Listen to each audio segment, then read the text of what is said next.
Ikalawang buhay na kung ituring ni Renato Melanio at Randy Mego ng Infanta Pangasinan ang kanilang tinatamasa ngayon.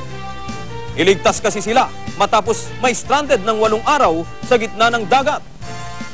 June 16 nang pumalaot sila kasama ang 6 pang mangingisda.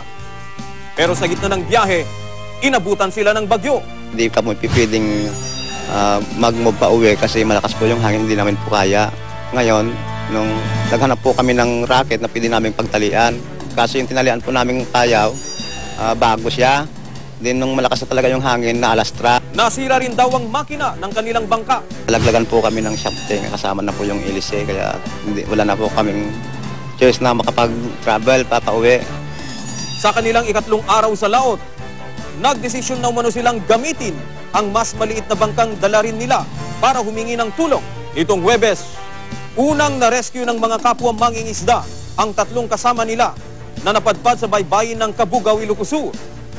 Nangihina na raw ang mga mangingisda ng matagpuan dahil ilang araw rin silang walang inumin at pagkain.